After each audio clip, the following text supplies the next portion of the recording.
वहाँ से गुजरती थी।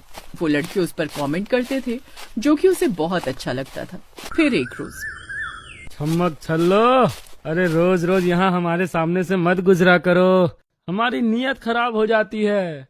मैं तुम लोगों की नीयत खराब करने ही तो आती हूँ। इतना बोलकर वो वहाँ से चली गई। इसके बाद राजू और उसके दोस्तों ने एक फैसला लिया। यार ये लड़की तो रोज रोज हमें न्योता दे रही है, हम ही बुद्धू हैं जो इसके इशारों को नहीं समझ रहे हैं। अब बर्दाश्त नहीं होता, इसे तो उठाना ही पड़ेगा।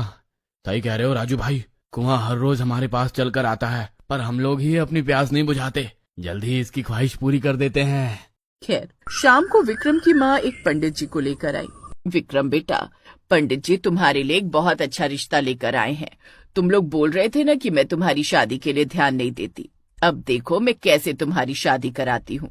पंडित जी ने राधिका की फोटो विक्रम और उसके पिता को दिखाई। अगले ही दिन दोनों परिवार आपस में मिल गए। विक्रम के पिता ने विक्रम के कान में कहा, विक्रम बेटा, ये लड़की तो बहुत संस्कारी लग रही है। तुम्हारी माँ के अंदर तो कोई संस्कार रहे नहीं, कम से कम बहू ही हमारी पीढ़ी को संभाल लेगी। मुझे तो लड़की बहुत पसंद है। पिताजी, अगर आपको पसंद है तो मुझे भी लड़की पसंद है।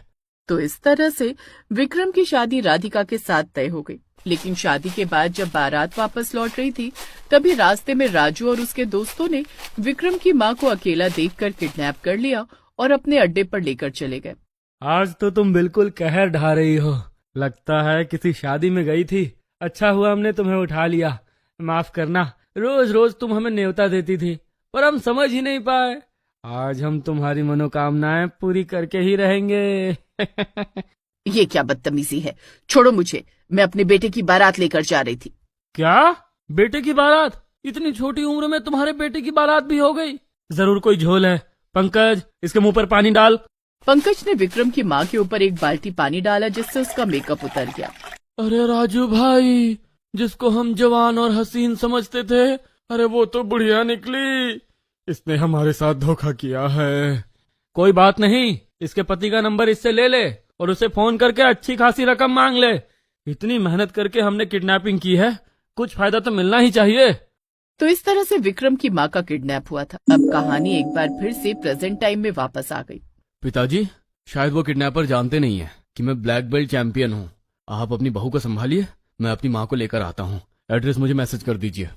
विक्रम एक बैग में ढेर सारे कपड़े भरकर किडनैपर के अड्डे पर पहुंच गया। बैग देखकर किडनैपर को लगा कि उसमें पैसे हैं, इसलिए वो लोग उसकी माँ को विक्रम के सामने लेकर पहुंच गए। उसके बाद विक्रम ने तीनों लड़कों को कुत्ते की तरह मारा और अपनी माँ को वापस घर लेकर आ गया। विक्रम बेटा, मुझे माफ कर देना, आज के बाद मैं ऐसे कपड़े पहनकर कभी बाहर नहीं निकलूंगी। छोटे कपड़े पहनने में कोई बुराई नहीं है। अरे कपड़े तो हमें सिर्फ लोगों की नजरों से खुद को बचाने के लिए पहने जाते हैं, फिर वो चाहे लड़का हो या लड़की। मैं भी बिना कपड़ों में घूम सकता हूँ, लेकिन लोगों को अजीब लगेगा, बस इसलिए तो मैं कपड़े पहनता हूँ, वरना मुझे क्या जरूरत है कपड़े पहनने की। आप बिल्कुल सही कह रहे हो, मुझे माफ कर दीजिए। अब मैं बहू से साड़ी पहनना सीख लूंगी। सासू माँ, मैं आपको सब कुछ सिखा दूंगी, लेकिन पहले आप हमारा गृह प्रवेश तो कराइए। जब से आप अपने बेटे की बारात लेकर निकली थी, तब से हम दोनों घर के अंदर ही नहीं गए। ससुर जी भी यहीं पर बैठे हैं तब से। क्या? हाँ माँ, मैंने कसम खाई थी कि जब तक मेरे माँ बाप दोनों मिलकर हमारा गृह प्रवेश नहीं करेंगे, तब तक हम घर के अंदर प्रवेश नहीं करेंगे। विक्रम की माँ जल्दी से घर के अंदर गई। फिर वो पूजा की थाली का सामान लेकर भी आई। पहले उसने दोनों की आरती उतारी, उसके बाद लाल रंग से भरी थाली में पैर रखा और पैरों के निशान घर में बनाते हुए दोनों ही घर के अंदर आ गए। उसी दिन विक्रम की माँ ने साड़ी पहन ली। देखो साड़ी में तुम कितनी प्यारी लग रही हो। आज मैं कह सकता हूँ कि तुम मेरी सबसे प्यारी धर्म पत्नी हो।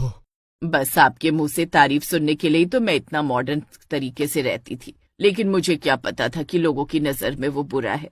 तो इस तरह उस दिन के बाद विक्रम की माँ ने सारी बेशर्मी करना बंद कर दिया और सभी लोग एक साथ खुशी खुशी रहने लगे।